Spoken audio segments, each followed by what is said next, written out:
एक ऐसे वक्त में जब हमारे लिए 600 फुट की बुलंदी पर फंसी चेयर लिफ्ट से 8 जानों को बचाना मुश्किल तरीन मश्क बन गया था, ऐन उसी वक्त भारत चांद के कुतबे जनूबी पर उतरने वाला दुनिया का पहला और सॉफ्ट लैंडिंग करने वाला चौथा मुल्क बन गया। इससे पहले अमेरिका, रूस और चीन सॉफ्ट लैंडिंग करने वाले 3 मुल्कों को यह एजाज हासिल था, मगर आज शाम 6 बजे भारत के खलाई जहाज चंद्रयान 3 ने चांद के जनूबी कुतब पर उतरकर तारीख रकम कर दी है। भारतीय वजीर आजम नरेंद्र मोदी ने इस मौके पर कौम से खिताब करते हुए कहा कि हार से सबक सीखकर जीत कैसे रकम की जाती है। भारतीय वजीर आजम ने यह इरादा भी जाहिर किया कि भारत चांद के बाद अब सूरज पर भी अपना तहकीकी मिशन भेजेगा। बिलाशुबा यह भारतीय खलाई एजेंसी ISRO की बहुत बड़ी कामयाबी है।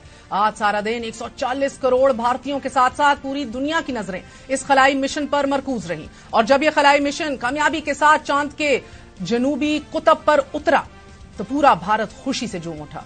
चांद का ये जनूबी कुतब सियारे का दूर दराज का खित्ता है और ये खित्ता हमवक्त गहरे साए में रहता है। चांद के साए वाले हिस्से को चांद के अंधेरे के नाम से पुकारा जाता है। चांद का यह अंधेरे वाला हिस्सा इससे पहले गैर दरियाफ्त शुदा रहा। इस हिस्से का रकबा चांद के शुमाली कुतब के मुकाबले में कहीं बड़ा है और यहां तक रसाई एक मुश्किल और खतरनाक तरीन मिशन था, मगर साइंसदान चांद के इस हिस्से पर पानी की मौजूदगी के आसार तलाश करना चाहते हैं।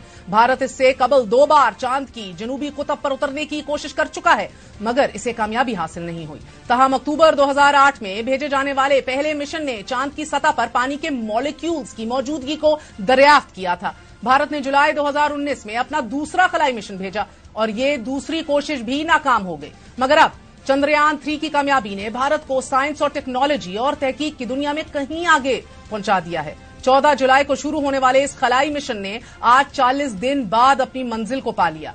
ये मिशन 10 दिन तक जमीन के गिर्द चक्कर लगाता रहा और आज कामयाब लैंडिंग के बाद इस खलाई मिशन से 6 पहियों वाली एक गाड़ी चांद की सतह पर उतार दी गई है। ये चांद पर मौजूद पत्थरों, चट्टानों और घड़ों के गिर्द घूमती रहेगी और ये चांद की सतह के नीचे के हालात और जनूबी कुतब के इस हिस्से की वो मालूमात और इंफॉर्मेशन की जिससे इंसान ताहाल नाबल्द है वो जमीन पर पहुंचाएगी और इन मालूमात की बुनियाद पर यह तहकीक की जाएगी कि क्या चांद पर पानी से बनने वाली बर्फ के आसार मौजूद हैं और अगर ये आसार मिल जाते हैं तो मुस्तकबिल में इंसानों की चांद पर रिहाइश इख्तियार करने में मदद मिल सकती है। दुनिया जब चांद पर जिंदगी के आसार तलाश कर रही है, ऐसे में हम बदकिस्मती से बमों, खुदकुश हमलों, कत्ल और गारतगिरी में मासूम जिंदगियां बचाने पर मजबूर हैं। कॉन्स्टिट्यूशन को इंटैक्ट रखने की जंग लड़ रहे हैं, अपने हक राय दही पामाल होने की जंग लड़ रहे हैं। Nationalism, pride, security, international Prestige, new records, ये वो सारी चीजें हैं कि जो पाकिस्तानियों ने अभी हासिल करनी है। जिस तरह फैज साहब ने कहा, चले चलो कि अभी मंजिल नहीं आई, लेकिन दिल बहुत करता है कि वही ठाटे मारता हुआ नेशनलिज्म, वही गरूर, प्राइड इंशाल्लाह पाकिस्तान एक बार फिर हासिल करे। नाजरीन, इंडिया का ISRO हो, अमेरिका का नासा हो, इंग्लैंड और रशियन के स्पेस टेक्नोलॉजी इदारे हों, इनको अगर आप मुलायजा करें तो इधर पाई के साइंटिस्ट मौजूद हैं। और अगर पाकिस्तान के ऊपर एक नजर दौड़ाएं तो we did start with a big bang.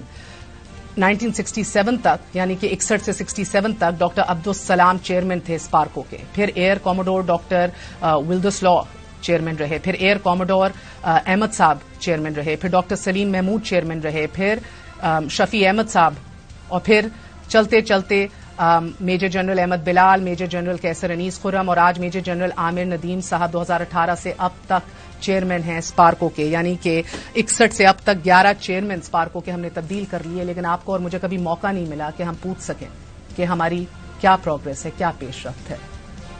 But I suppose this is a moment of national reflection. That's it for tonight. Good night, अल्लाह हाफिज। इस प्लेटफॉर्म के जरिए एटलीस्ट मैं तो मुबारकबाद देना चाहूंगा इंडिया को, उनकी हुकूमत को, ISRO को और पूरी उनकी आवाम को कि एक बहुत बड़ा लैंडमार्क उन्होंने अचीव किया है। इंडिया चौथा मुल्क बन गया है जिसने मून पे सॉफ्ट लैंडिंग की और पहला मुल्क बना है जिसने मून के साउथ पोल पे जाके लैंड किया है, जिसके हवाले से बड़ी साइंसी तहकीक कहती है कि वहां पे शायद रिजर्व्स भी हैं पानी के। खैर वो तो बाद में पता चलेगा। तो मेरे ख्याल से वो मुबारकबाद के मुस्तहक है।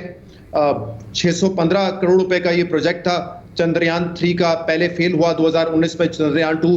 तो मेरे ख्याल से उन्होंने जो इन्वेस्टमेंट की है अपने लोगों पे, साइंस एंड टेक्नोलॉजी में, स्पेस सेंटर्स में, उसके नतायज आज वो देख रहे हैं। एक सिंबॉलिक अचीवमेंट होती है किसी भी मुल्क के लिए। इससे पहले 3 ताकतवर मुल्क दुनिया में कर चुके हैं, अमेरिका, रूस और China.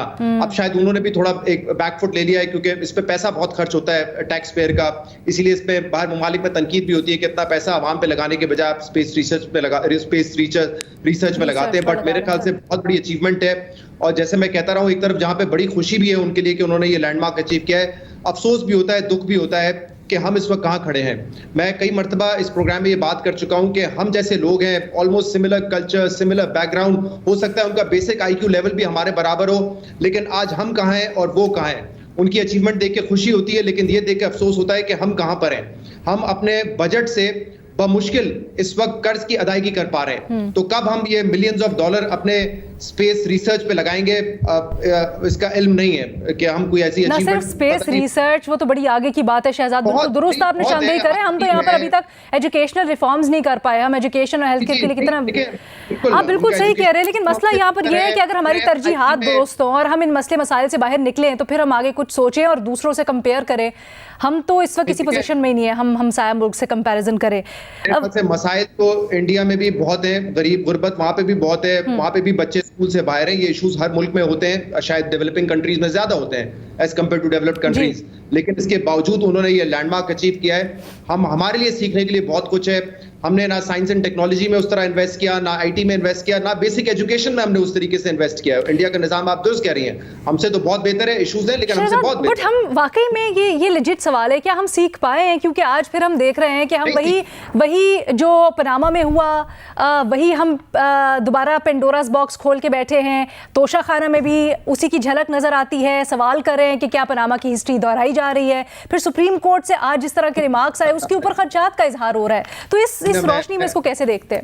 I would disagree with you. इस तरह के पॉलिटिकल मसाइल, सोशल फैब्रिक तबाह होना, वहाँ पे एक मजहब को बढ़ावा देना या एक मजहब को के खिलाफ एक्शन लेना और सियासत उनकी, वो भी बहुत गंदी है। ऐसी बात नहीं है, मेरे ख्याल से पैरेलल नहीं है। लेकिन नहीं, हम कंपैरिजन ड्रॉ भी नहीं कर रहे, हम जरा अपने मसाइल की तरफ आके बात कर रहे हैं। आ जाते बुनियादी सवाल की तरफ, फिर आगे बढ़ सकेंगे ना। हाँ, हमारे पास टाइम थोड़ा कम है, आ जाए। तो पैरेलल हमें ड्रॉ करना है और जो सीखना है वो यही है कि इन मसाइल के बावजूद India has emerged to be a strong economy जिसने तरक्की करके दिखाई है। ये मसाइल के करप्शन के, सियासत के अपनी जगह पे मौजूद हैं। अब हमें देखना है कि कहां पे हमने लूप होल्स उनसे ज्यादा छोड़े जो हमें फिल करने की जरूरत है।